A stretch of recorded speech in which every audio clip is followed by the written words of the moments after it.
오늘은 성서와 테헤란 박물관에 대해서 말씀드리겠습니다. 여러분들이 보시는 이 사진은 함무라비 법전의 윗부분을 보고 있습니다. 여기에 서 있는 사람이 함무라비 왕이고 의자에 앉아 있는 여기 사람처럼 생긴 이분은 태양신을 가리킵니다. 그래서 태양신으로부터 함무라비 왕이 법전을 받았다 하는 것을 의미하고 이 밑에 잘게 기록된 글자들이 법전 내용들입니다. 함무라비 법전의 윗부분을 여러분들이 보고 계시는데 지금 전체 모습을 보도록 하겠습니다. 이것이 함무라비 법전의 전체 모습입니다. 길쭉하게 현무암에 법전 내용들이 기록되어 있습니다. 고대 아주 유명한 법전 중에 하나가, 오래된 법전 중에 하나가 함무라비 법전이죠. 이 함무라비 법전보다 이제 뒤에 나온 고대 법전 중에 유명한 법전의 하나가 모세가 시내산에서부터 시내산에서 하나님으로부터 받은 율법이라고 할 수가 있겠습니다. 여러분들이 보시는 이 사진은 메소포타미아의 바벨론과 페르시아의 이 메소포타미아 지방, 이 지방의 스핑크스, 날개 달린 사자 혹은 황소, 이런 그 스핑크스의 모습을 보고 있습니다.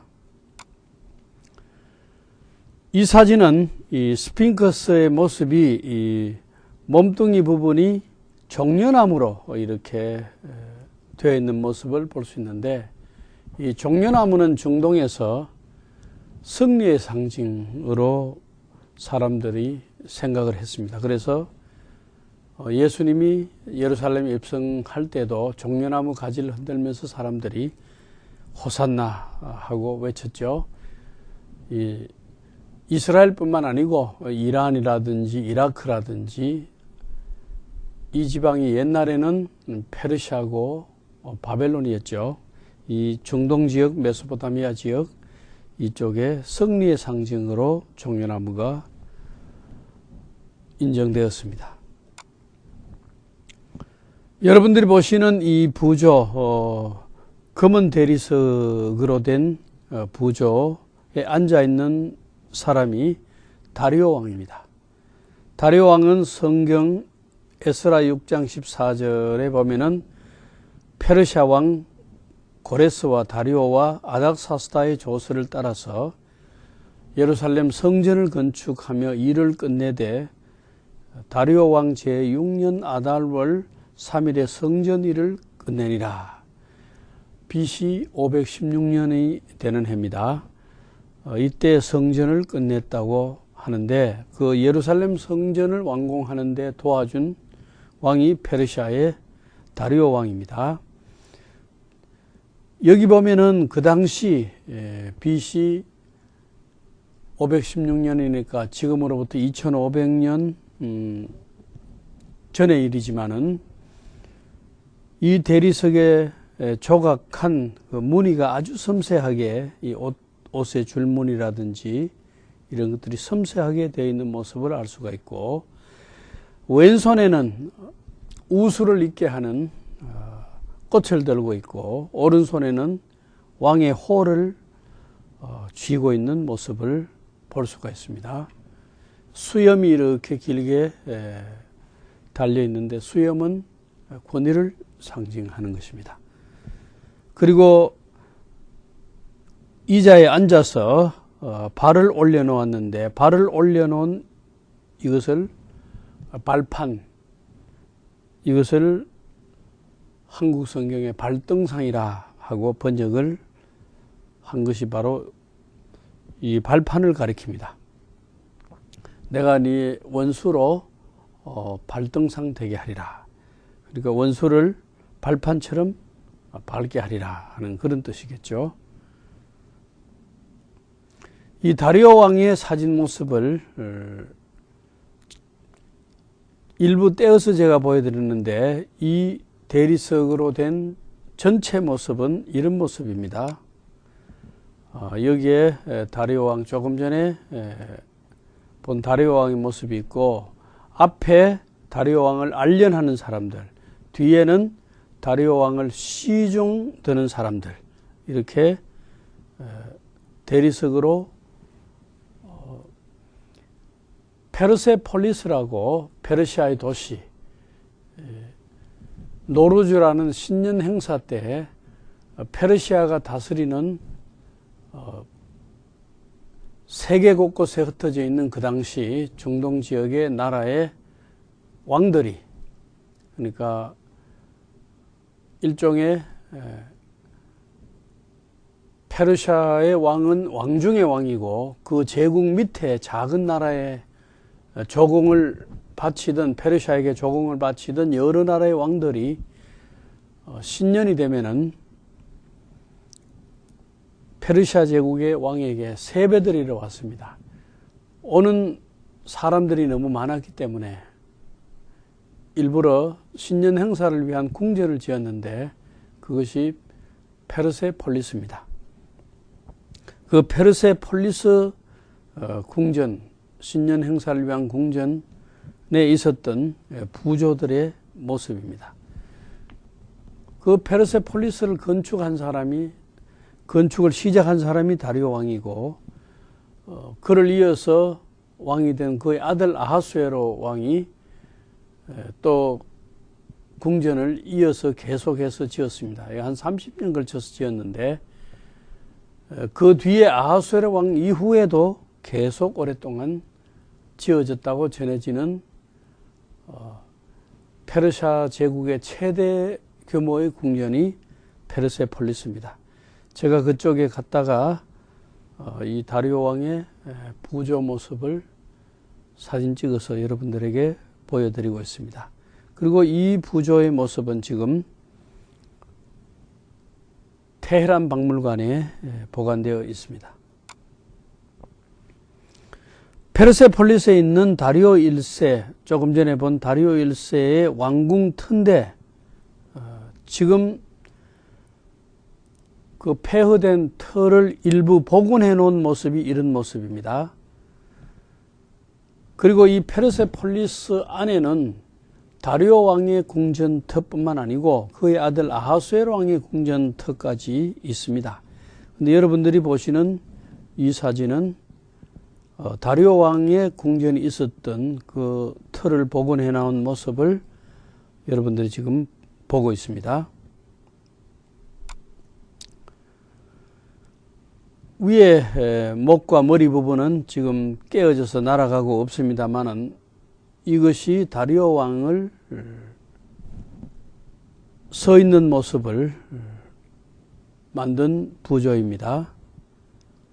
아주 대리석으로 조각을 했는데 옷의 주름이라든지 이런 것들이 아주 섬세하게 되어 있다는 것을 알 수가 있습니다.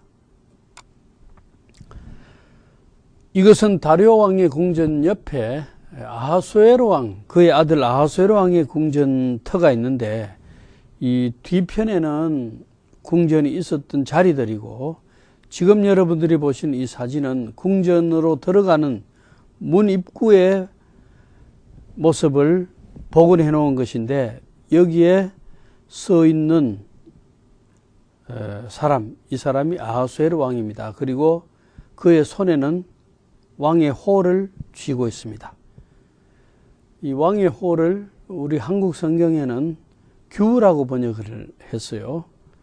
아하수에로 왕이 금호를 쥐고, 뒤에는 시종들이, 한 사람은 햇볕을 가리는, 비를 가리는 우산이 아니고 햇볕을 가리는 양산이죠. 양산을 들고, 그 다음에 또 한 사람은 파리채를 들고 있는데, 아마 그 당시에 파리들이 많았는지 날파리들을 왕이 가는데 범접하지 못하도록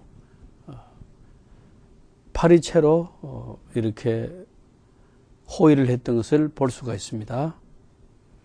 이 모습이 전형적인 왕을 시중하는 사람들이, 한 사람은 양산 들고, 그쪽 지역이 태양이 강렬하고 햇볕이 강하기 때문에 너무 강한 햇볕에 노출이 되면은 안 되기 때문에 항상 양산 들고, 또 한 사람은 파리채 들고, 이 모습이 왕들마다 부조의 모습을 이렇게 새겨 놓은 것을 볼 수가 있습니다.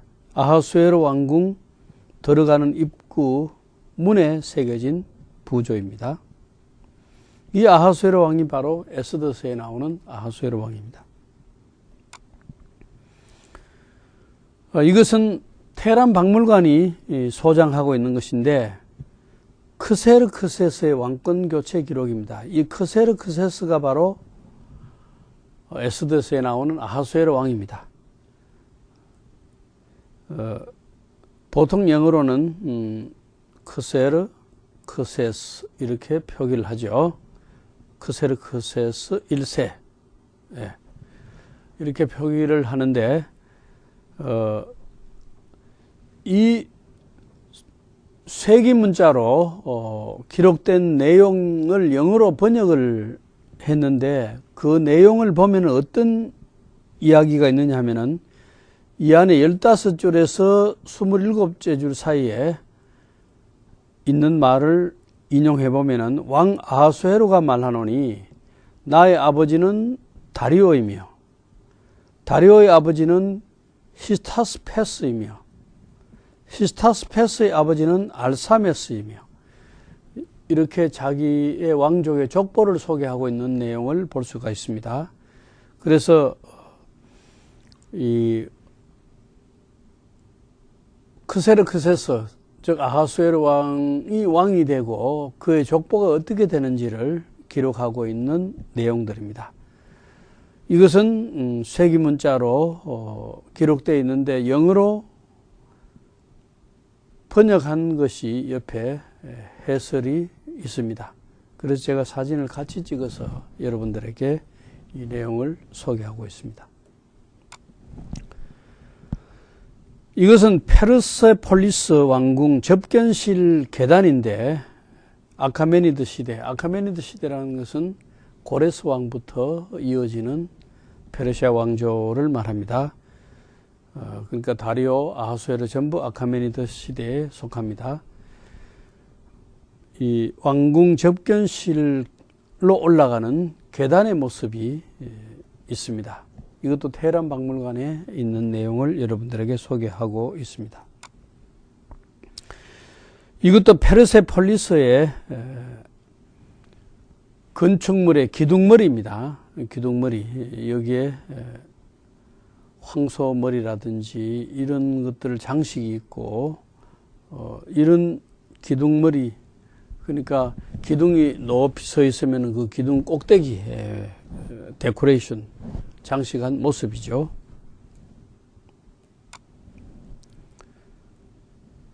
이것은 그 수산궁에서 들어가는 그 궁전 입구의 문, 그 기둥 받침대를 여기에 갖다 놨습니다. 이 수산궁에서 가져온 겁니다.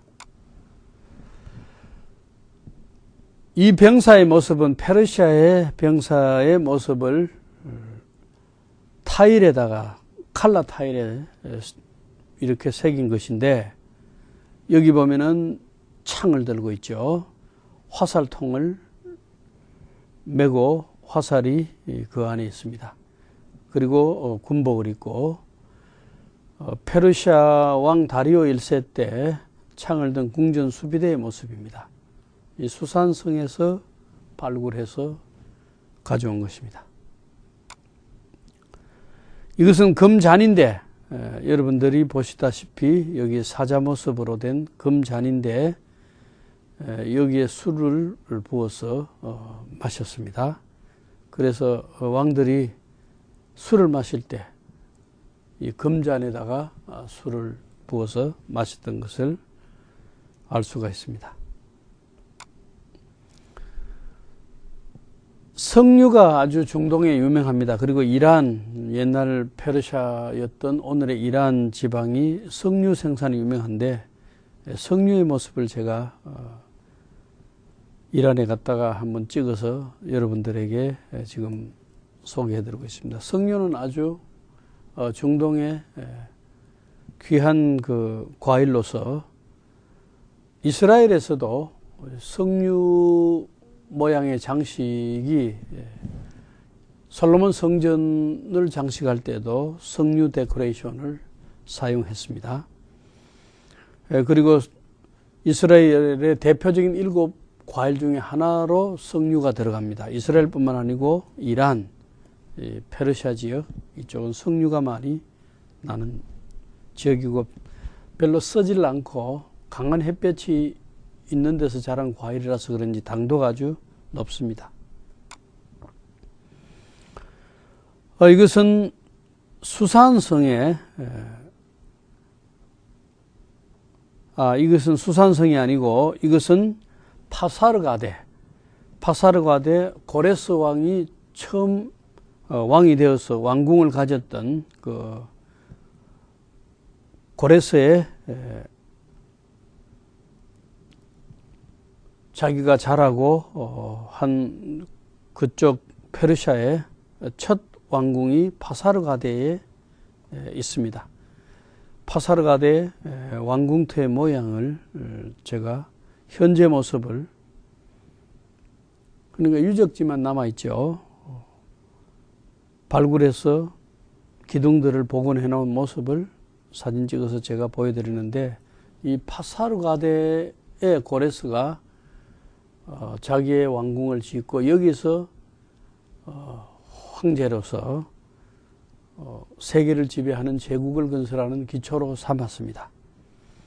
그리고 이 왕궁 앞에 아주 아름다운 정원을 만들었는데, 그 정원, 파사르가데에 있는 그 정원의 이름에서 패러다이스, 영어의 패러다이스란 말이 나왔습니다. 그러니까 아주 아름다운 정원을, 인공적인 정원을 만들었습니다. 그게 물을 대고 꽃이 피고 식물들이 자라는 아름다운 정원, 거기에서부터 나온 말이 패러다이스입니다.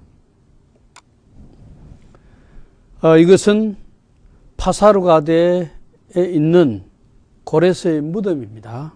이 고레스의 무덤. 배화교를 믿기 때문에 흙을 신성시해서 흙에 사람의 죽은 시체를 묻지 아니하고 이 돌을 쌓아서 시체를 두는 무덤으로 사용했습니다. 알렉산더 대왕이 고레스의 무덤에 도착해서 그 부하들이 이 페르시아 왕조의 페르시아 제국의 시조가 되는 고레스의 무덤을 회파하자, 아주 없애버리자 하니까 알렉산더 대왕이 그것을 반대했습니다. 그 이유는 그 고레스 왕의 무덤 앞에 글이 새겨져 있었는데, 그 글을 읽어보니까 나는 내가 올 줄 안다. 이 작은 나의 무덤을 파헤치지 말라. 너도 언젠가는 나처럼 이렇게 죽어서 무덤에 누울 날이 올 것이다. 그 이야기를 알렉산더 대왕이 읽어보고서는 마음의 감회가 남달랐던 것 같아요. 그래서 큰 제국을 이룬, 페르시아의 제국을 이룬 황제치고 무덤이 너무 빈약하다. 오히려 회파된 무덤을 그 부분마다 수리해서 더 잘 가꾸어주라 하고 자기가 입었던 왕복을 벗어서 이 무덤 위에 얹어주었다는 이야기가 있습니다. 그리스 역사가의 이야기를 제가 소개해 드린 겁니다. 이것은 박물관에 있는 파리채인데, 우리가 조금 전에 아하수에로 왕의 시중을 드던 사람 한 사람이 왕위 행차할 때 양산 든 사람 옆에서 파리채로 시중을 들어서 파리들이나 날파리들이 범접하지 못하게 했다는 것이 제가 말씀드렸죠. 그런데 오래돼서 그런지 이게 지금 2500년 이상 된 것인데 이미 좀 녹슬고 부식돼서 원래 모습에서 좀 상당히 부식됐습니다만은 그러나 이 파리채 모습이 박물관 페르세폴리스 박물관에 보관되어 있습니다. 그리고 페르세폴리스가 신년 노루즈 행사를 위해서 지은 궁전이라 그랬죠. 그 신년을 알리던 나팔이 또 거기에 박물관에 보관되어 있습니다.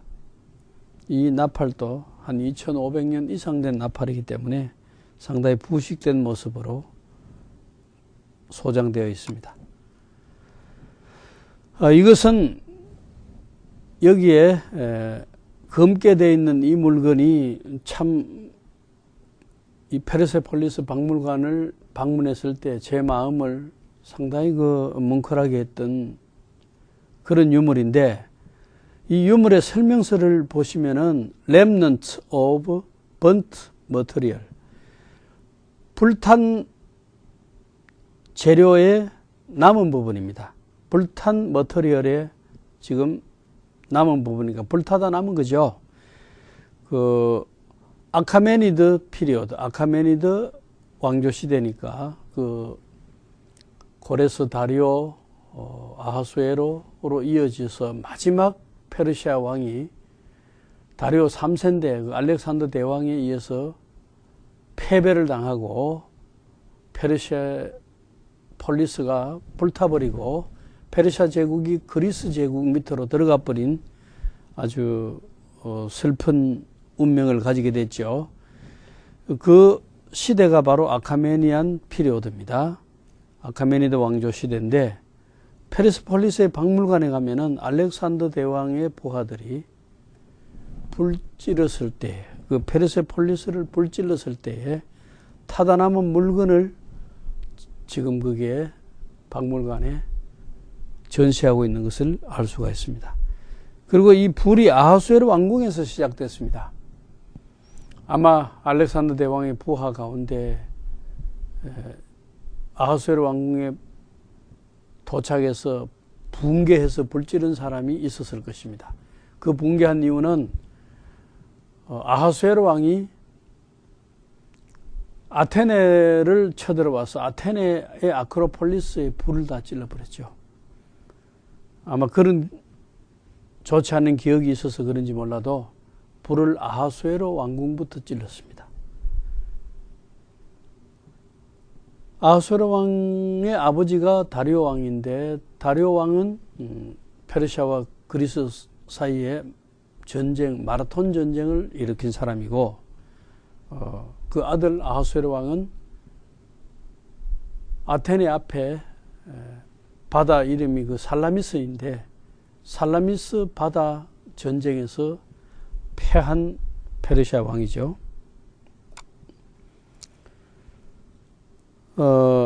조금 전에 설명한 부조가 다시 나타나고 있네요. 아하수에로 왕궁 입구문입니다. 그리고 이 사진은 아하수에로의 무덤입니다. 그러니까 에스더스에 나오는 크세르크세스 아하수에로의 무덤인데, 고레스의 무덤과는 달리 돌벽에다가 구멍을 뚫고 파서 시체를 누이고 이렇게 외관을 정리해 놓은 모습을 볼 수가 있습니다. 고레스 왕은 돌을 쌓아서 무덤을 만들었고, 이것은 돌을 파서 거기에다가 시체를 누이고 외관을 이렇게 꾸민 모습인데, 다 같이 돌에 묻은 거죠. 그 흙을 신성시하는 배화교의 영향으로 그들은 흙에 시신을 매장하지 않고 돌을 깎아 시체를 매장했습니다. 배화교는 물, 불, 흙, 바람, 이런 것을 신성시했기 때문입니다. 여기 이런 그 돌벽에 여러 시체를 묻었습니다. 왕들의 시체를 묻었습니다. 이 왕들의 시체가 묻힌 곳은 페르세폴리스 도시에서 서쪽 편으로 오면은 페르세폴리스에서 제가 볼 때는 한 10몇 킬로 정도 떨어진 10킬로 내외 정도로 제가 기억을 합니다. 떨어진 낙세로스탐이라고 거기에 이 돌벽에다가 돌을 깎아서 왕들의 시체를 여기에 안치했던 무덤 자리입니다. 오른쪽은 다리오 왕의 무덤이고 왼쪽은 아닥사스다 왕의 무덤입니다. 아닥사스다 왕 하면은 여러분들이 아닥사스다 왕의 궁전에서 수를 따르던 느헤미야 이야기를 기억할 것입니다. 이 느헤미야는 BC 445년 예루살렘으로 가서 성벽 수축을 허락받았으며 느헤미야 2장에 나오는 말씀입니다. 에스라는 아닥사스다 왕의 명령으로 예루살렘으로 가서 종교개혁을 했습니다. 에스라 7장에 나오는 말씀인데 이 왼쪽이 바로 아닥사스다 왕의 무덤이고 오른쪽이 우리가 조금 전에 본 다리오 왕, 예루살렘 성전을 완공시켜 준 다리오 왕의 무덤입니다. 다 성경에 나오는 왕들입니다. 이것은 엑바타나 혹은 앙메다 라고 하기도 하고 메데 왕국의 수도입니다. 그래서 페르시아가 메데의 속국이었지만은 고레스 왕 때 오히려 페르시아가 메데를 점령하고 메데가 페르시아의 속국이 됩니다. 그 당시에 이 고레스 왕 이후의 왕들이 아카메니드 왕조의 왕들이죠. 왕들이 이 메데에 있는 엑바타나 이곳을 여름궁전으로 사용했습니다. 왜 여름궁전으로 사용했냐면 이 북쪽에 있기 때문에 시원하죠. 남쪽에는 수상궁이 있어서 그건 겨울궁전으로 사용하고 겨울에는 남쪽으로 가야 따뜻하고 여름에는 북쪽으로 와야 시원하니까 이 엑바타나 여기를 여름궁전으로 사용했는데 지금 이 모습은 그 여름궁전 엑바타나의 유적지를 발굴하고 있는 모습입니다. 우리가 성경을 보면은 이 왕궁 방 중에 하나에서 뭐가 발견됐죠? 고레스 왕의 조서가 발견됐습니다.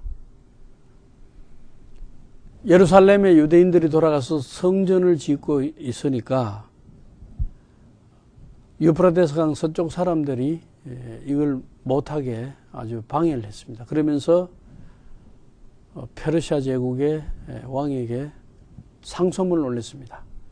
저 유대인들이 페르시아 제국의 황제가 자기들을 돌려보내서 성전을 짓게 하고 성벽을 수축하게 한다고 자기들이 말하는데 과연 그런 일이 있었습니까? 페르시아 황제가 그걸 허락한 일이 있습니까? 하고 질의를 했습니다. 그러니까 이 다리오 왕이 예루살렘 성전을 짓도록 했다는 고레스 왕의 조서를 이 엑바타나 궁전 방 중에 하나에서 발견을 했습니다. 그래서 과연 자기 제국의 설립자인 초대 황제 고레스가 예루살렘 성전을 짓도록 허락을 했다면은 내가 이 아카메니드 왕조의 왕으로서 그 일을 적극 후원해야지 하고 예루살렘 성전 공사를 아무도 방해하지 못하게 하고 왕실 국고에서 재정을 지출해서 예루살렘 성전을 완성하도록 한 일이 있죠.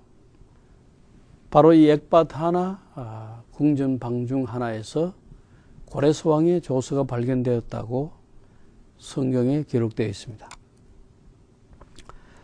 그러면 여기서 레바논 박물관을 또 한번 살펴보겠습니다. 성서와 레바논 박물관. 여러분들이 보시는 이 지도가 레바논의 지도입니다. 레바논은 이스라엘 북쪽으로 올라가면은 두로와 시돈, 요즘 말하면은 그 베이루트, 또 비블로스, 페니키아, 뭐 이렇게 우리가 부르는 지역이죠. 이 레바논의 지도를 여러분들이 보고 있습니다. 이것은 레바논의 비블로스에 있는 항구입니다. 레바논의 항구인데 이 지역이 바로 비블로스라는 곳입니다. 비블로스란 말은 그리스 말로 책이란 말이죠. 비블로스. 이 책이란 말이 파피루스에서 왔는데 파피루스가 종이 만드는 식물이죠. 그래서 이 파피루스를 이집트로부터 가지고 와서 이 비블로스 항구에서 선적을 해서 그리스도 보내고, 그러니까 그리스의 알렉산드리아라든지 다른 지역으로 이 페니키아 사람들이 이집트의 파피루스를 가지고 와서 다시 선적하는 장사를 했습니다. 페니키아 상인들이 참 유명하죠. 그들이 그 백향목이 나오기 때문에 좋은 배를 지을 수가 있습니다. 그래서 나무로 된 좋은 백향목으로 만든 배를 이용해서 지중해 각 지역으로 장사를 했는데, 특히 이집트의 파피루스가 여기서 선적되고 장사되었기 때문에 그 파피루스에서 나온 말이 그리스 말의 비블로스, 그 이집트의 파피루스가 그리스 말로 책이란 말의 비블로스, 영어의 책이란 말 북스에 해당하는 것이 바로 바이블입니다. 그래서 바이블이란 말이 유래된 장소다, 이렇게 말할 수도 있습니다. 이 항구가 참으로 아름답습니다. 기후도 좋고 아름다운 항구인데 여기 고기도 많이 잡혀요. 제가 여기 비블로스 항구에 갔다가 그 항구에서 고기를 잡은 모습을 보고 이 사진을 찍어서 지금 여러분들에게 보여드리고 있습니다. 비블로스에서 잡은 그 항구의 고기입니다. 그리고 이 비블로스를 성경에는 그발이라 그랬습니다. 그발. 여기에 바알라트 그발 템플 신전인데, 그발의 바알라트 신전인데, 바알라트는 여신을 말합니다. 바알 하면은 남신이고 바알라트 하면은 여신입니다. 그래서 그발에 있는 바알라트의 신전 팻말인데, 그발이 바로 오늘의 그 레바논에 있는 비블로스를 말합니다. 이것이 이제 바알라 신전 터의 모습입니다. 비블로스에 가면은 옛날 도시의 유적지, 바로 항구 앞에 그 유적지에 이런 그 터가 남아 있습니다. 바알라 신전 터입니다. 조금 전에 제가 말씀드렸지만 다시 한번 정리를 해보면은, 성경을 뜻하는 바이블이라는 단어가 어떻게 유래되었냐 하면은, 파피루스가 이집트로부터 페니키아 항구를 거쳐 그리스에 선적되었는데 종이를 모아둔 것이 바로 비블리온 또는 책이라고 불립니다. 영어 단어의 바이블, 그리스 말의 비블리아 혹은 비블로스, 책이란 말이 여기서 유래했습니다. 그리스 사람들은 파피루스에 대한 그리스 말 비블로스를 따라 그발을 비블로스라고 불렀습니다. 비블로스라고 부른 것은 그리스 사람들이 그렇게 불렀다는 것입니다. 그전에는 그발이라고 불리웠다는 거죠. 비블로스 열왕기상 5장 18절을 참고하시기 바랍니다. 세계에서 가장 오래된 도시 중에 하나고, 성경에는 그발, 이 열왕기상 5장 18절에 그발로 나옵니다. 백향목이 생산되는 레바논 산 밑에 위치하는데 BC 3000년경 가장 중요한 무역항이 되었습니다. 그러니까 백향목으로 만든 배, 이것이 상인들이 이용하면서 중요한 무역항을 비블로스로 삼았습니다. 그래서 백향목과 기름을 이집트로 수출하고 이집트로부터는 금속과 파피루스와 향수를 수입하고, 뭐 가져오려면 파피루스를 가져오려면 자기들이 주는 것이 있어야 되죠. 백향목 주고 뭐 이렇게 무역을 했죠. 이집트는 건축할 나무가 필요했어요. 그리고 나무에서 나오는 기름과 송지는 화장품과 의약품을 만들 뿐만 아니라 미라를 만드는 데 필요했습니다. 비블로스는 또한 알파벳 음성과 글자를 개발한 곳이기도 합니다. 근대 알파벳이 여기 비블로스에서 발전했습니다. 비블로스는 페르시아, 알렉산더 대왕, 로마, 비잔틴, 아랍 그리고 십자군들, 오스만 터키에 의해 연속적인 침략을 당했습니다. 이 침략자들은 다 백향목 가지고 가는 일을 또 했죠. 십자군들이 로마 신전의 큰 돌과 화강암 기둥들을 사용해서 성곽과 해자를 만들었습니다. 그러니까 십자군 시대는 자기들이 그 성벽을 쌓을 때 무엇을 갖다가 성벽을 쌓았냐면은 폐허된 로마 신전의 돌 가지고 그 기둥들 가지고 자기들의 방어벽 쌓는데 이용했다는 것을, 실제로 가보면은 그 성벽에 그런 돌들이 박혀 있습니다. 그리고 오스만 터키는 베이루트를 주요 무역 도시로 만들었기 때문에 오스만 터키 시대에 와서 비블로스는 중심에서 사라지고 별 볼 일 없이 이제 한가한 항구가 되어버리고 말고 주요 무역 도시가 비블로에서 베이루트로 옮겨갑니다. 그래서 오늘까지 베이루트가 중심지가 되면서 레바논의 오늘의 수도는 베이루트가 되어 있습니다. 여러분들이 보시는 이 사진이 이집트에서 가져온 귀중품들입니다. 그러니까 백향목과 기름을 이집트로 수출하고 이집트로부터는 금속과 파피루스와 향수를 가져왔는데, 여기 보면은 이집트에서 가져온 귀중품들이 베이루트 박물관에 가면은 전시되어 있습니다. 이런 물건을 이집트에서 가져왔는데 뭘 주고 가져왔느냐? 레바논이 백향목을 주고 이것들을 바꾸어서 가져왔다는 것을 설명하는 자료입니다. 여기 보면은 베이루트 박물관에 앵커스톤이 있는데 닷입니다. 배가 항구에 정박하면은 여기다가 밧줄을 걸어서 배를 움직이지 못하도록 고정시키는 닷 역할을 했던 돌들입니다. 이런 당시의 돌들이 베이루트 박물관에 보관되어 있습니다. 그리고 이것은 바로가 오시리스를 품고 있는 모습입니다. 바로와 오시리스의 모습, 이런 모습이 베이루트 박물관에 있는데, 여하간 비블로스가 과거에 이집트와 무역 교류가 참 많았습니다.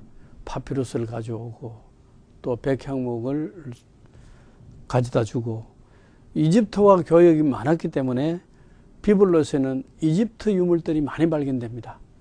그래서 이집트 신상들도 볼 수 있고 이집트 문화도 볼 수 있고 이집트 유물들이 많이 발견이 되고 있습니다.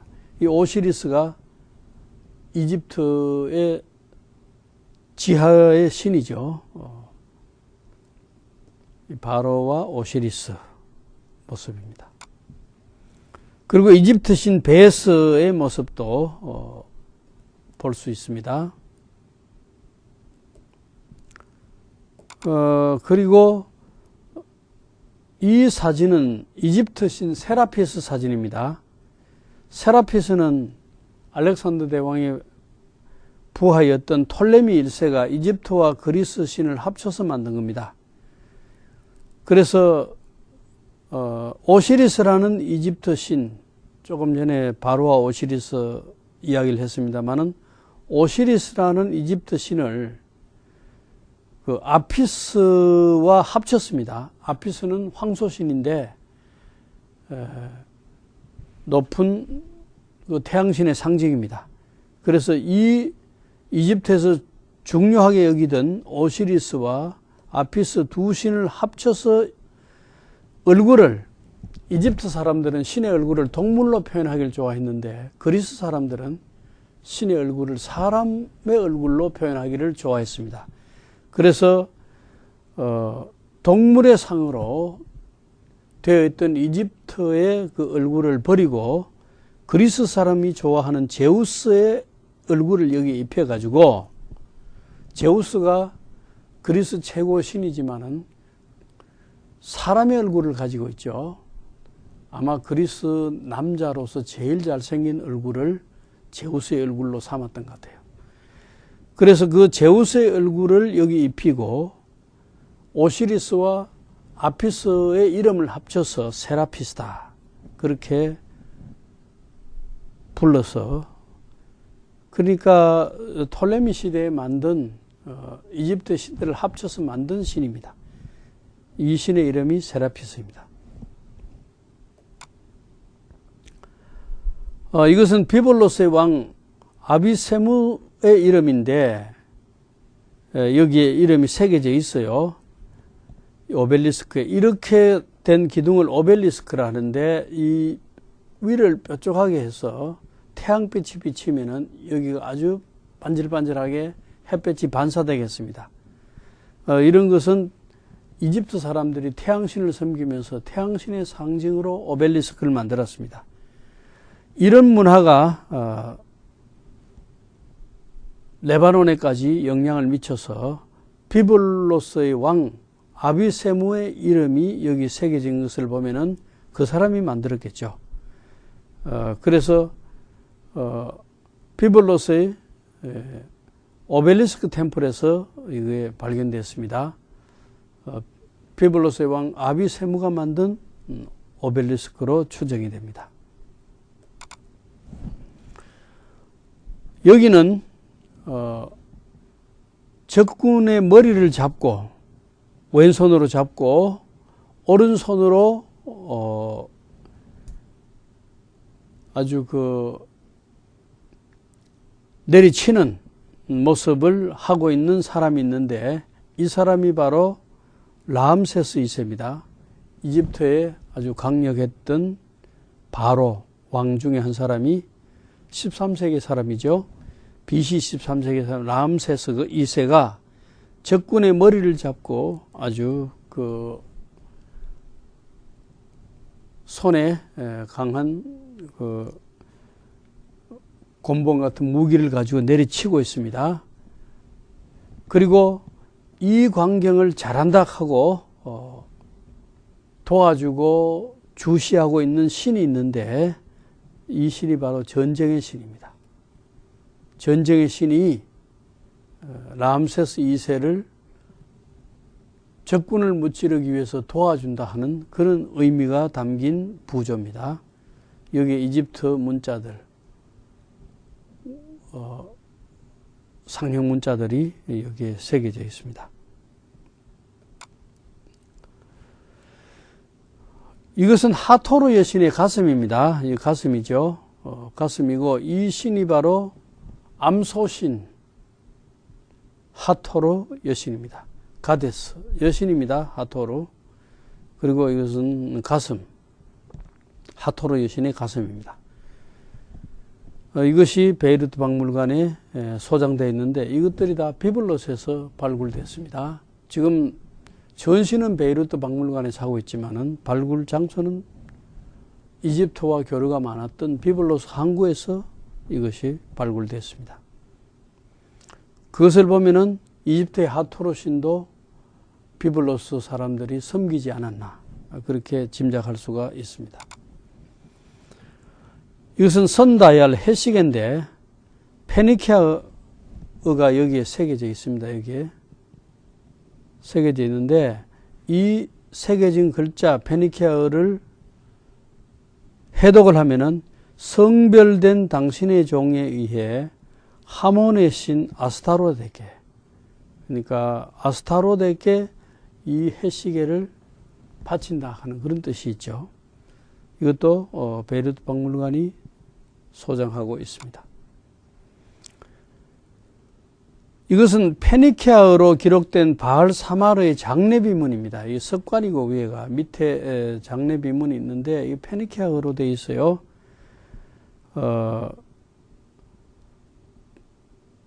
이것은 짐꾼의 수장인 아버지를 위해 새긴 비문입니다. 그러니까 바알 사마르의 아버지가 짐꾼의 수장이었던 것 같아요. 그리고 세계 최초의 페니키아 알파벳이 여기에 새겨져 있습니다. 이것도 석관에 새겨져 있습니다. 이 세계 최초의 알파벳 페니키아이기 때문에 아주 귀중한 자료죠. 이것은 특이하게 생긴 조개인데 제가 이 조개, 이렇게 생긴 조개들을, 이 조개 이름은 뮤렉스입니다. 여기 뮤렉스라는 조개인데 이 조개가 자색 물감을 만드는 조개이기 때문에 제가 이 특이하게 생긴 조개들을 이렇게 비블로스에서 가게들에 있는 조개를 모아서 사진을 그 비블로스 땅바닥에 놓고 제가 찍었습니다. 그래서 여러분들에게 보여드리는 것인데, 제가 이 뮤렉스라는 조개를 좀 여러 개 사서 기념으로 가져온 적이 있습니다. 지금도 보관하고 있습니다만은, 자색 물감을 어떻게 만드느냐, 이 조개를 삶습니다. 그릇에 담아서 더운 물을 붓고 삶으면은 여기서 물감이 나옵니다. 그러니까 이 귀중한 것이지요. 조개 몇 마리를 삶아야 옷감 하나를 칠할 정도의 물감이 나오느냐. 그렇기 때문에 아주 비싼 물감이라고 볼 수 있습니다. 그래서 이런 자주색, 자색 옷은 왕이 입든지 특별하게 부자가, 왕에 버금가는 부자가 입든지 그렇게 했습니다. 그래서 자색 옷은 왕의 옷을 상징하는 색깔이 됐습니다. 자색 물감을 축출하는 조개, 뮤렉스입니다. 이 조개를 축출을 하기 위해서 공장이 있었는데 그 공장이 두로에 있었고 그 공장 터가 아직까지도 남아 있습니다. 두로의 자색 물감 공장 터 자리입니다. 이 레바논의 두로가 자색 물감 공장이 아주 유명했습니다. 그리고 이 자색 물감은 1세기 때만 하더라도 아주 귀한 물건으로 국제무역 거래 대상이 됐기 때문에 두아디라 출신의 자주물감 장사 루디아, 이 루디아가 소아시아 두아디라 출신이지만은 유럽의 빌립보까지 가서 장사를 했습니다. 사도 바울이 빌립보에 갔을 때 이 두아디아라는 리디아라는 두아디라 출신의 자주장사를 만나가지고 복음을 전해서 그 리디아의 집이 빌립보 교회의 최초의 모임의 장소가 되었다는 것을 알 수가 있습니다. 이것은 유리입니다. 제가 이 유리는 박물관에서 제가 찍은 사진인데, 베이루트 박물관에서 찍은 사진인데 보면 아주 채색 유리 덩어리죠. 그러니까 가공하기 전에도 이렇게 유리 채색 유리 덩어리들이 두로에 있었습니다. 제가 이것은 베이루트 박물관에서 사진을 찍었지만 두로 유적지에 가니까 실제로 이런 그 유리 덩어리들을 볼 수 있었습니다. 이 두로 유적지입니다. 보면은 실제로 채성유리 이 덩어리들을 볼 수가 있죠.